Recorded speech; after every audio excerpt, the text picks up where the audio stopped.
మోకాళ్లలో గుజ్జును పెంచి నొప్పిని తగ్గించి సర్జరీని దూరం చేసే ఫ్రీడమ్ వాక్. జాతీయ రహదారులపై టోల్గేట్ ఛార్జీలు పెరిగాయి. దేశవ్యాప్తంగా ఎన్నికలు పూర్తి కావడంతో ఆదివారం అర్ధరాత్రి నుంచి పెరిగిన టోల్ ఛార్జీలు అమల్లోకి వస్తున్నాయి.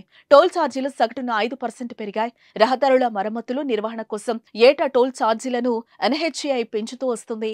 సాధారణంగా ఏప్రిల్ 1వ తేదీన టోల్ ఛార్జీలను ప్రతి ఏడాది పెంచుతూ ఉంటారు. అయితే లోక్సభ ఎన్నికల నేపథ్యంలో ఛార్జీల పెంపుదలను వాయిదా వేయాలని కేంద్ర ఎన్నికల కమిషన్ కోరడంతో 3 నెలల పాటు వాయిదా వేసింది. జూన్ 1తో లోక్సభ ఎన్నికలు ముగియటంతో జూన్ 2 అర్ధరాత్రి నుంచి ఈ రుసుములను పెంచాలని national highway authority of India నిర్ణయించింది. యాదాద్రి భువనగిరి జిల్లా చౌటుప్పల్ మండలం పంతంగి టోల్ ప్లాజా వద్ద హైదరాబాద్ విజయవాడ హైవేపై కార్లు, జీపులు, వ్యాన్లకు ఒకవైపు ప్రయాణానికి ₹5, రెండు వైపులా కలిపి ₹10 పెరిగింది.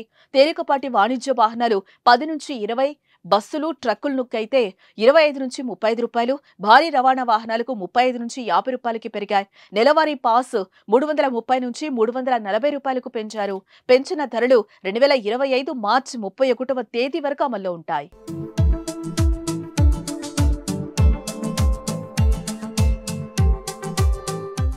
సుమన్ టీవీలో మీ పర్సనల్ అండ్ బిజినెస్ ప్రమోషన్స్ కోసం కింది నెంబర్కి కాంటాక్ట్ చేయండి.